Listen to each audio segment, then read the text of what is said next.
Hello, everyone, and welcome to the Red Wheelbarrow Poetry Collective.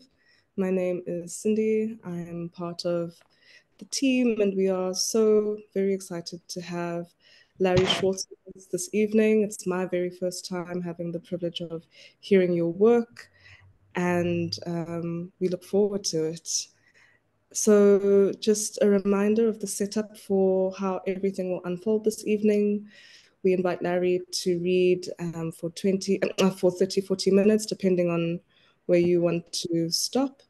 And then we will have a moment for a Q&A where it's open up to the floor, where we get to offer questions or comments, praise, whatever it may be, and engage with Larry about the reading from tonight.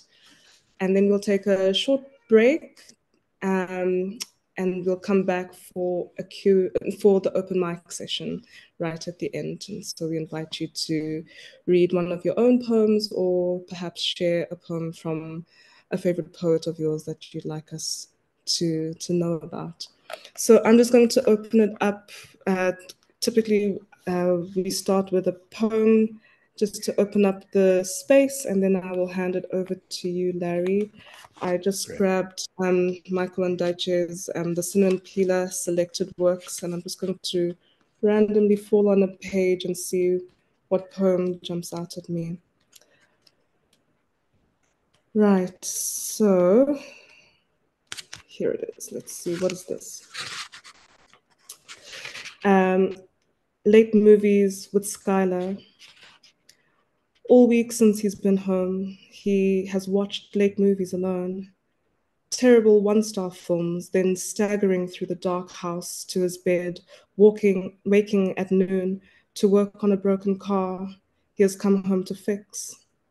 21 years old and restless, back from logging on Vancouver Island with men who get rid of crabs with raid, 2 minutes bending over in agony, and then into the showers.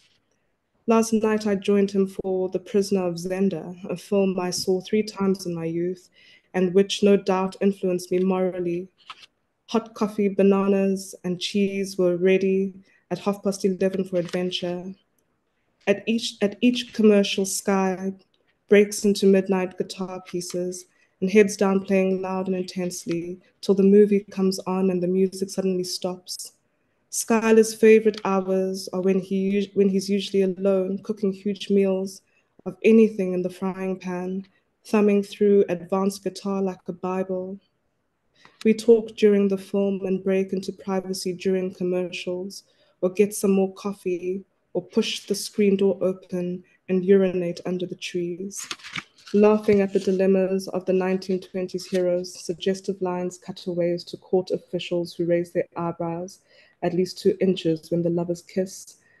Only the anarchy of the evil Rupert Hansel is appreciated, and still somehow by 1:30 we are moved as Stewart Ganger, girlless and countryless, rides into the sunset with his morals and his horse.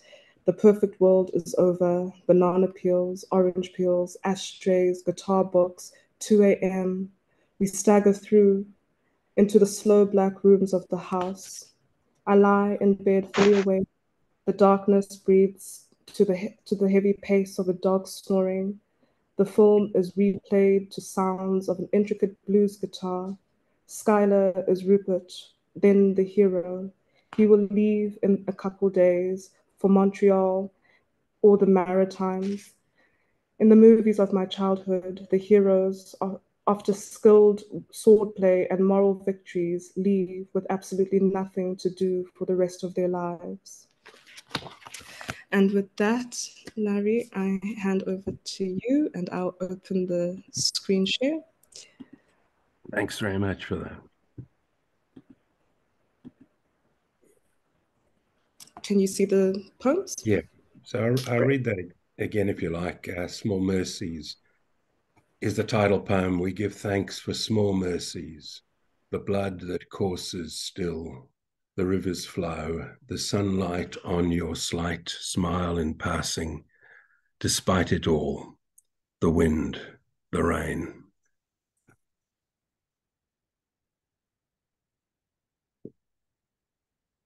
This one's a more recent, very recent poem called Planet A. Another day with you on Planet A. A blue skies chased the clouds away. The winds unleashed its birds of prey. When it seems God's grandeur is in decay, with nothing left to sing or say, I dip my lid in silent praise for such a love on such a day.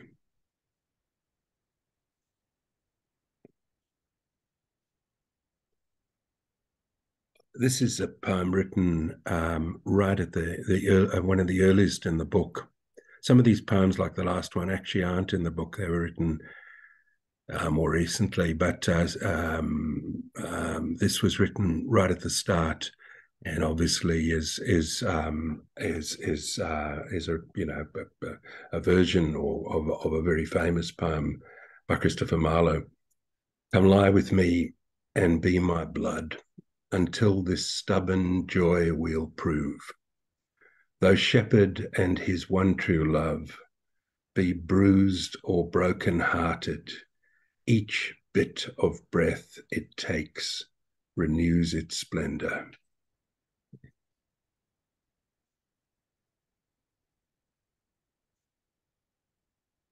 One of the the poems, I should say, may seem kind of dark, but they're kind of poems of taking of small mercies, finding light in dark. And one of the great lights, the great joys of my time here now is the birds. And the birds that I name in this poem are all birds that come to our back garden, come to feed, come here. And when the cockatoos come, Romola will tell me your friends are here and they're on the veranda. I tell them not to eat the veranda, which they do. The flash birds. Let the flash birds fly west this summer. Galahs, Karela, crested pigeons, these cheeky, bright lorikeets too. Let their wingspan sprawl east over winter, razor-eyed currawongs, magpies, crazy-mouthed cockatoos. Let them fly north to dark autumn, springtime, light south if they choose. Let them dare all their dear heavens. Who gives a damn if their sun sets east or west, darling? I'm still over the moon with you.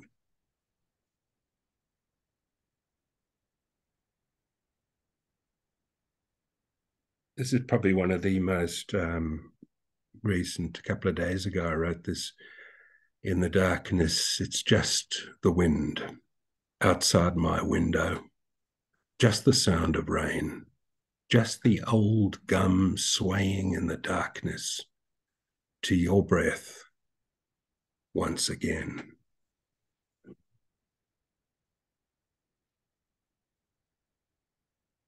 And at night, we've got a tin roof on the veranda, and the possums come.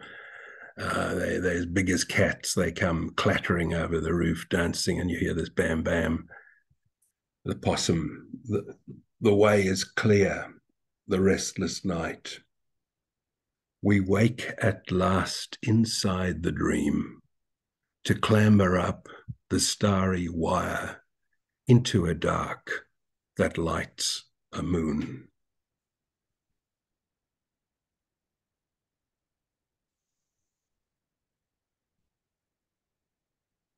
Wedding song, no particular wedding. At last the day had come to summon the better angels that shine down upon the line that guides us from one to another.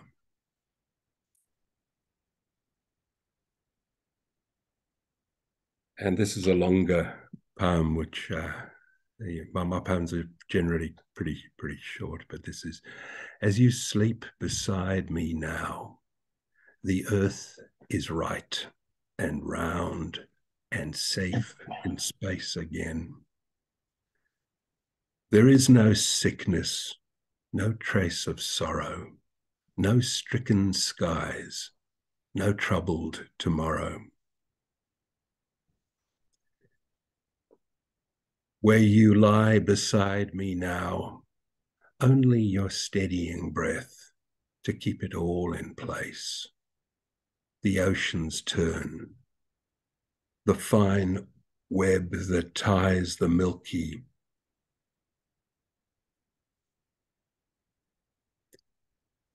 stars inside the molten night. Only you to make it all right.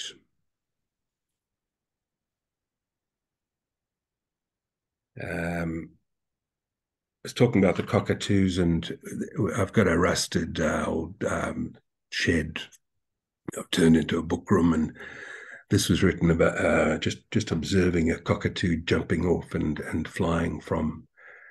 So it's called Feathering. What yellow gold crest dares strut this rust, only ever to leap a sudden ruffled puff of lemon-tinged white, unfurling its wingspan to trail every raucous squawk that ever framed this cloudless sky.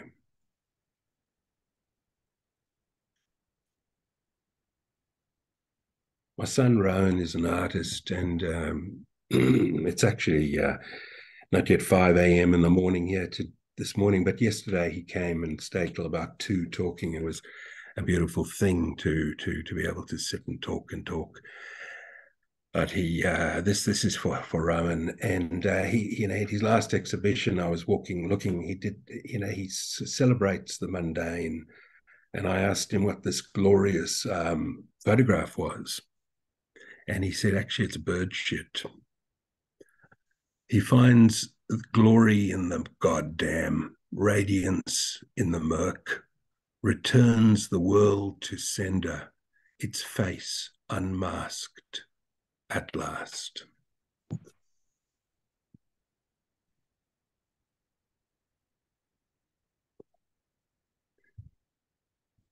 I'd like to say this is about a coffee mug, but it's not. It's about my ugly mug. When daylight, which fortunately you can't see right now, when daylight comes between us and the grace of good night cracks to the yoke of dawn, I place my ugly mug in the mirror, put a smile on my best face, and prepare to take my chances with the glorious folly of it all.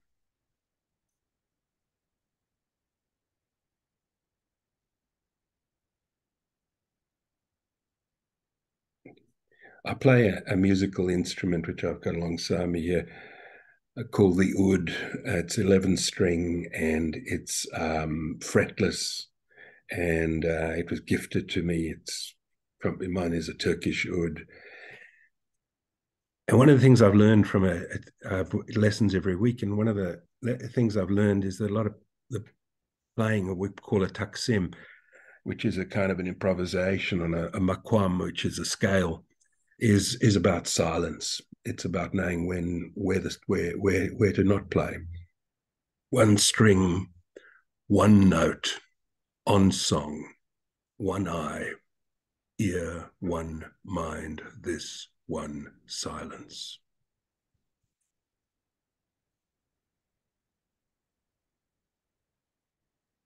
Okay, this is a longer poem. Actually, I've got a colleague I taught journalism with, and she teaches in Dublin, and she sent me a clipping. Colleen Murrell sent me a clipping of a pink galah, an Australian bird, which isn't a migrant bird. It must have escaped from a cage or something in Ballycotton in Ireland. And I came up with this. There's a galah in County Cork. There's a fleck of pink grey over Ballycotton these days, winging over white sand to Knockadoon Head. Folks come to dine way out at Ballymaloe might swallow hard on a sudden hard screech. She's a rose-breasted cockatoo from a faraway southland, a long way from magpies, currawongs, and lorikeets. A stranger to rebel counties, black-tailed godwit, black-headed gull, black kite, or red-necked stints. Some say she stowed on a jet plane from Tulla. Tulla's Tullamarine Airport in Melbourne. Some say she stowed on a jet plane from Tulla, come to peck at the limestone blarney, or careen over a port where immigrants sailed for skies that are blue-grey and some birds are pink. And here's another migrant. I've lived here. We left in the early 80s, Cape Town. The other side, Hurikwahu. The other side of the mountain is where I come from. This side of the mountain is where I came to be. The other side of the ocean, I found my footsteps. This side of the ocean is where I find my feet. My side of the sky is big enough for each side, vast and indifferent. This mountain, sky, and sea.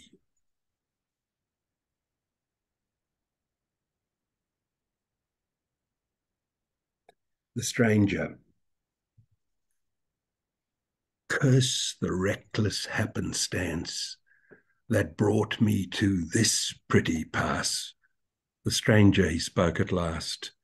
This life is just a game of chance.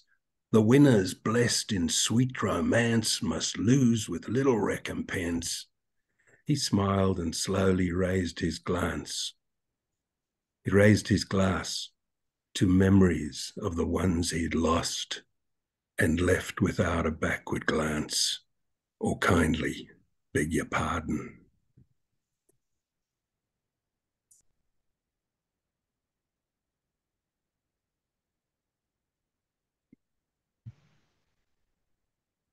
That's it. That's the end of that poem.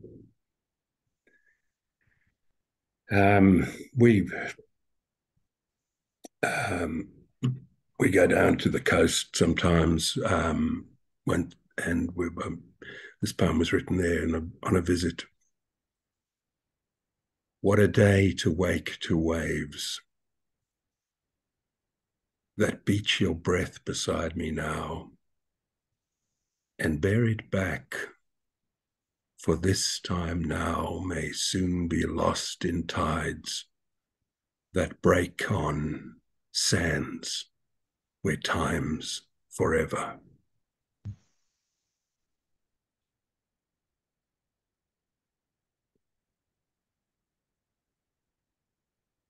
This is a recipe. This tells you how to make a poem, and if you follow this, you can make a poem.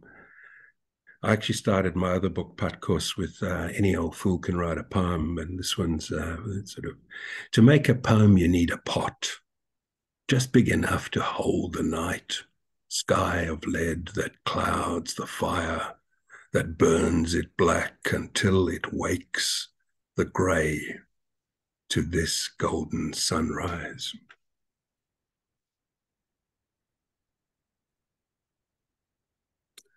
Let's sway on the slow dance, this slow dance. Let's sway on to a slow dance. Ride the pleasure with the pain. Hands on hips, hands on shoulders. Let the music take us there. If we could make it once before, we might just make it once again. Let's not rush to quick conclusions, change the beat or race the game. Let's sway on when the party's over, when the song has reached its end.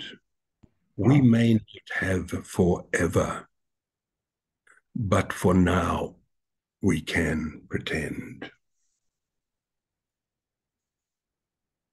The quickening, which I understand can mean the first sign of movement of the child in the pregnant woman's belly, as surely as each quickening flutter anticipates the widening blue, we keep to the light forever, at least for a blink or two. And Sharon, the boatman who carried the souls across the Styx, is now in this poem finds himself ferrying himself across the water. It's his turn to die. The boatman takes to the water's edge to steer the moontide in, and sailing out into his dark, he plumbs the dread within, then ferries on alone at last, lighting on his rain, his wind. Every Which Way, again for Romola. Several of the poems in the book are for Romola, whose resilience and her dignity and her beauty are something cause for celebration every day. Every which way, there's surely no sky bluer than beneath my feet this gloomy day. I've fallen head over heels for you again, every which way.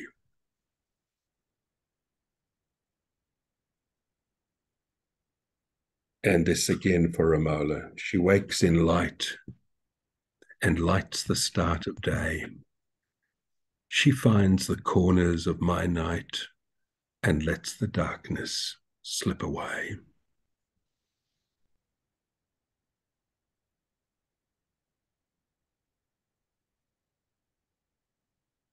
Every day, the gift, every day is a good day. Every sound's a song.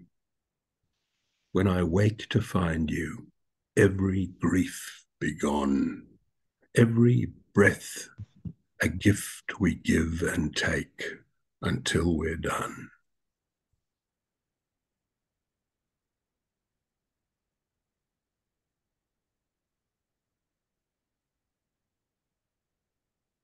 When I can, I head down to the creek near where we live on my bike and do tai chi or photograph the birds. And the blue creek waters flow way above the white clouds. White clouds tumble way down the blue creek.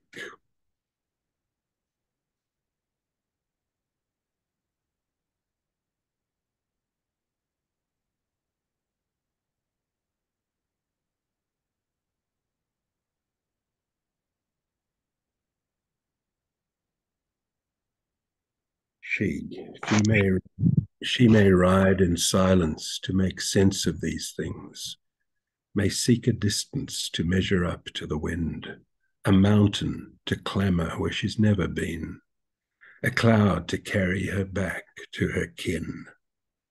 She may take this time to travel the long road till she's safe within.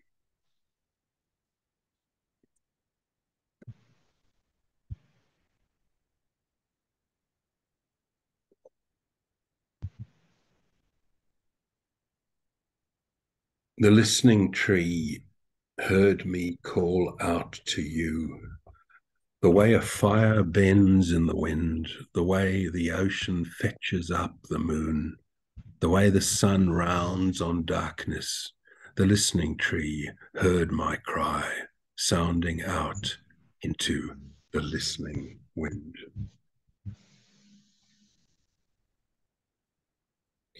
My father used to make wood bowls turn, he had a lathe. Inside my father's hand-turned bowl is an apple, and inside the apple is a core, and inside the core is a seed that grows inside the wood he turned, and turns until death is no more.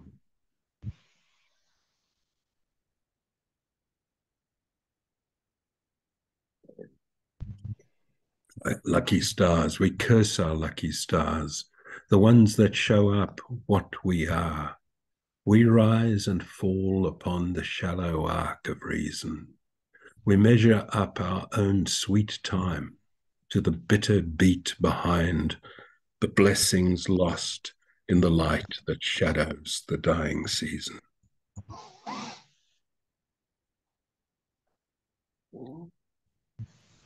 And this is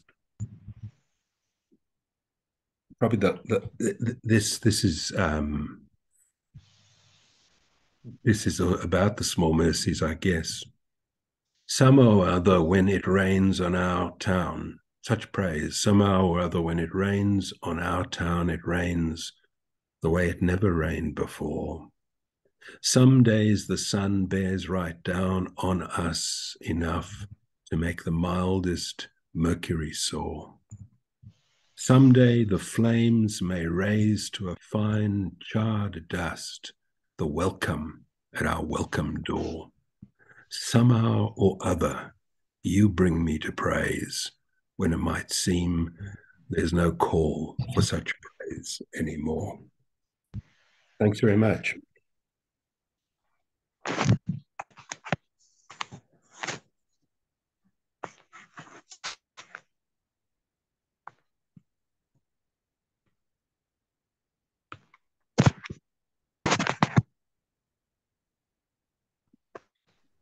Hello, everyone.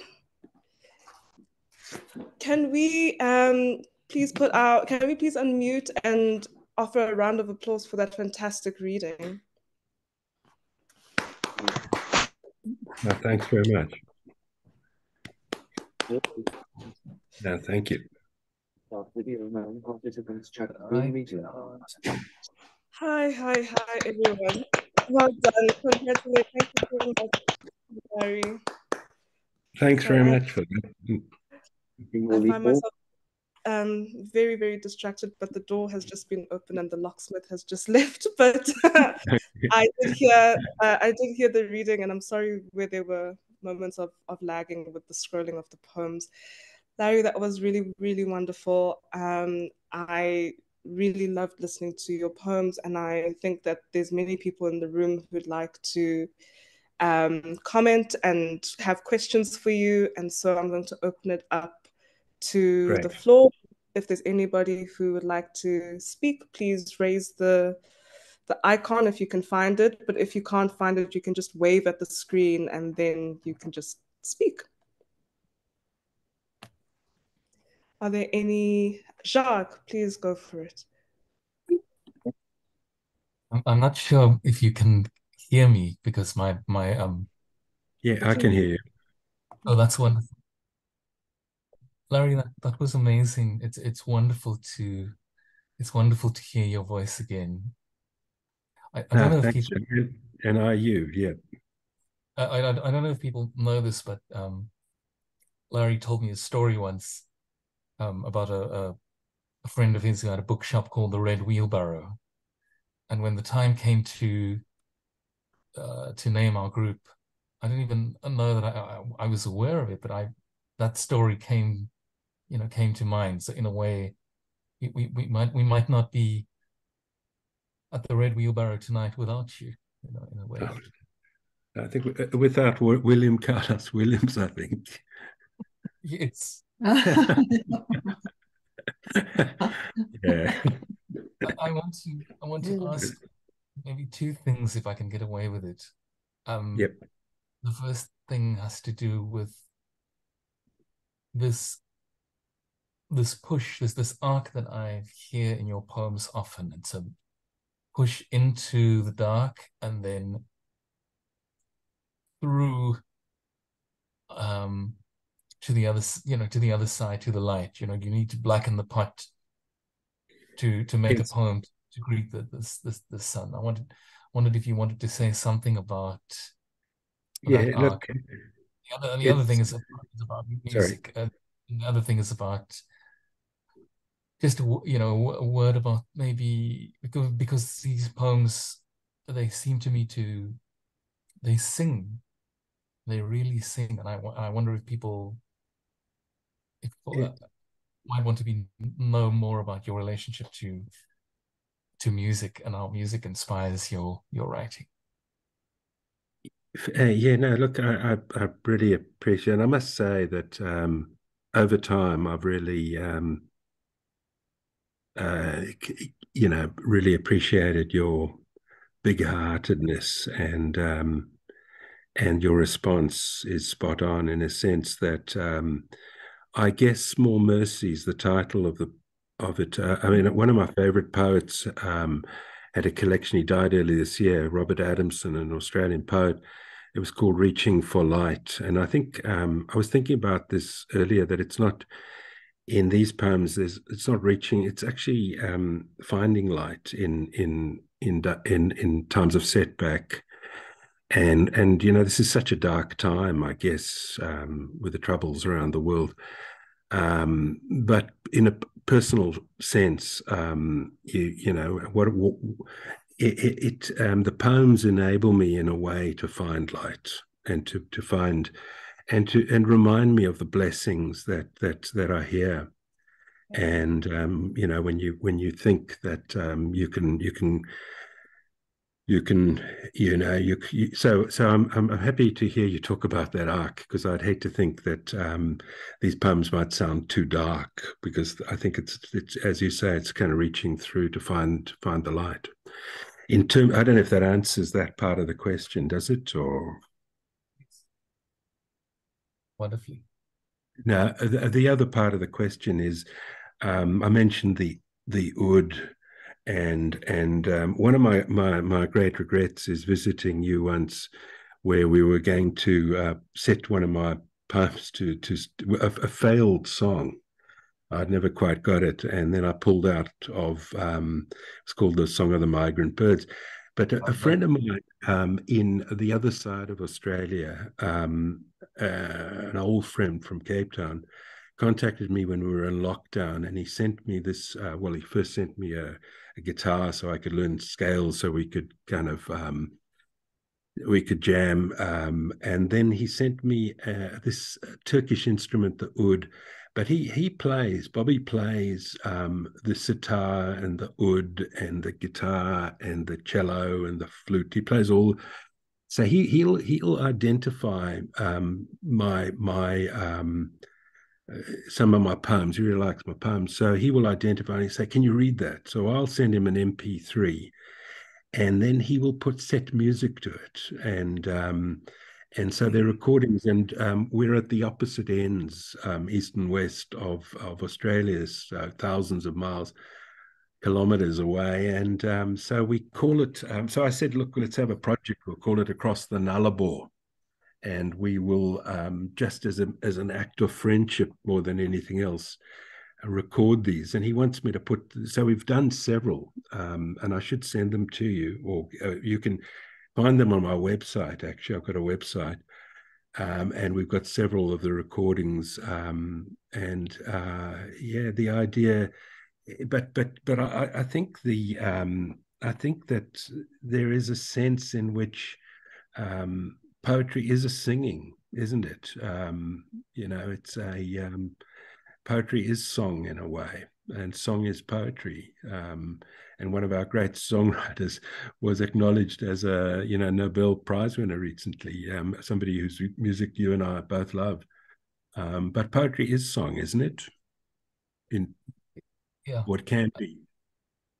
And it's great to hear that echoed by someone else.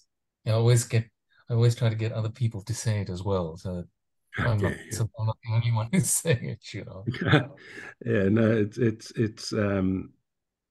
it's a funny thing, because Bobby did a version of a song, and he put a simple piano backing to a reading of mine, and I sent it out to some people, and got a beautiful response by some people. But it sounded almost like he was putting an E flat, B flat, a sort of sequence. He sent me the chords, but a very simple backing. And I thought, wow, it seemed, the reading sounded as though it was kind of borderline song. It was kind of a chant. It wasn't intended, but the way it came out. And so I think music is a big part of what we do. And I've become obsessed in a way with playing the oud. I was sitting here waiting, because this session began at 4:30 in the morning for me, and I sat down at one point and thought I'd meditate, but then I thought I'd probably fall asleep and I wouldn't be here for them. I found myself, playing, playing the oud, and just it's a wonderful thing. But anyway, I hope that answers the question in not too long. And I'm great to see Mark Cotton there, and the cat. Sorry, thanks, Jacques. Does that answer it? Yes, it does. Absolutely. Thank you. No, thanks, Jacques. Lovely. Mark, I see your hand, and then Leslie, I also see your hand. You can go through. No, thanks. So I did join late, so I wanted to firstly apologize and just check that you showed the beautiful cover to everybody. That I'm sorry, but my video isn't working. It's the second time it's happened to me that the video isn't working. So we sort of scrolled through the pumps. So but Jacques will have copies. Mike Canty I don't know, Jacques has got them yet, but we'll have them. And anybody who wants a copy, and I just wish I could show you, but one of the things, one of the beauties of this is Rowan did this magnificent painting, which I found in a drawer somewhere, and he also designed the cover, and he asked me yesterday when he was here till 2 a.m. He asked me not to make too much of a fuss of his cover, but the cover's like really splendid. Do you have it? Do you have it there, Mark? Do you have the? Do you have it? I think so. I'm actually going to get it. Okay. Yeah, Mark can hold it up for you, and then you can see what I can't show you. And it's a painting of me. I kind of look, it's if you scroll back a bit, it's kind of me 10, 20 years ago. I joke that I wish Rowan had got me standing upright with a smile on my face, but you get what you get, Yeah, but if anybody's, thanks for doing that, Mark. Yeah, sorry, it's frustrating because I can't get this video to work for some reason. Yeah. Was there? Yeah. No, thanks. I just want to just make 2 brief points. And the one is I have realized now that I like listening to poetry more than reading it. And I really enjoyed that. And then also just to remark that over the years that I've read your poems, they've become very complex and really good. Not that they weren't, but they are very engaging. I really enjoy them, and thank you. That's all I wanted to say. No, I kind of feel it's really a privilege to look across the Zoom aisle, as I call it, and see old friends and see Mark, who I've known, and all these years since we were teenagers, I think, and who ran rings around us when we played rugby against him as schoolboys. And has been and Mark and I went to the 1973 poetry conference at UCT together, and we were in a session with Christopher Hope, at which Stephen Gray came and actually asked me to if he could, and he published one of my poems in Iswi, and I felt like really this was the start of this. That was the start of supposed to be the start of something. And years later, I saw him at a exhibition of Walter Battis, and I saw Stephen Gray, and I said, "You don't remember me?" And he recited my poem, which wasn't difficult because there was about 3 words in it. So it was. But anyway, it's just so lovely to see Mark and to hear friends and to hear Jacques and to be here in the god awful hours of the Melbourne morning. No, thanks, Mark. I really appreciate it. That's a blessing. That's beautiful. Thanks. Does that answer that? Or yeah. Can I ask one question? What's the name of the cat? The cat is Little Mai, named after the Moomin trolls from Finland. And our daughter rescued this kitten with her brother at from 7 days of age. So she's very humanized and just loves people. No, great. No, that's so. I hope to meet her sometime. Yeah. No, thanks. Great. Leslie, do you want to jump in? Yes, I really thought those poems were beautiful. I'm sleepy and feeling a bit ill, so I'm happy I came. And it's hard to, they're paradoxical because they're uncomplicated, but they're dense, and they're gentle, but they're powerful, and they're pared down, they're skinny, but they're also incredibly full. So I thought that was beautiful. No, I really appreciate that Leslie. I really appreciate that's real insightful. I mean, sorry, not insightful. That's flattering is probably the word for it. But that's very beautiful. Thanks for sharing that. That's yeah. Is there you're welcome. anything you'd want to ask me about them or anything or no, I mean, I love you. You just the one. You're so good at noticing nature. It's amazing because I mean I'm always walking in rivers and on mountains and stuff like that, but you just capture those creatures. I think that it comes from I come from Cape Town and I've lived in a part of Melbourne. I lived in Sydney on the water at one point. I used to get a ferry to work, and I came to Melbourne. But in lockdown, when I suddenly thought you got to get to know the place you live, and I discovered the birds that I hadn't noticed. I was always running for a bus or a train to get to work, and I started noticing the creek, spending a lot of time in the creek, and trying to get to know the birds, trying to get to know walking down, get to know the trees and the creek, and it's beautiful not to know as well, to know that there's still so much to know or to get to know, but just to know the place you live, wherever that might be. And I think I've got a poem in the book that is about the creek, and it says words I haven't got in front of me. I could find it in the book here, but it's the notion that you take your promised land where you find it, and your promised land for me is right where you are. That's absolutely beautiful and right. And I also want to say I was around at UCT in those time. I know some of the people you're mentioning, so it's quite interesting to me. And I also went to Australia, and I went on a ship to Australia in 1969.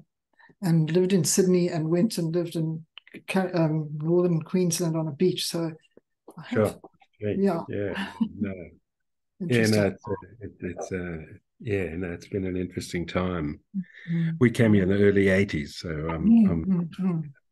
when I tease people that when I was a little boy, but it's not true. But thanks for that. Thanks very much. Welcome. That's great.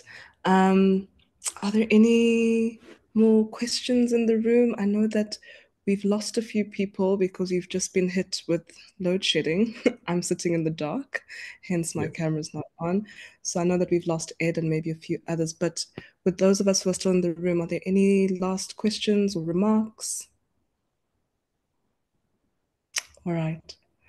Well then, with that, Larry, we just want to say thank you again for being with us and for sharing your work with us. It was lovely.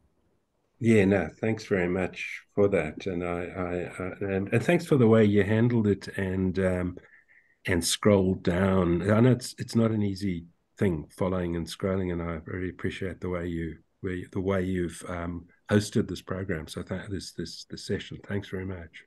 Oh, thank you.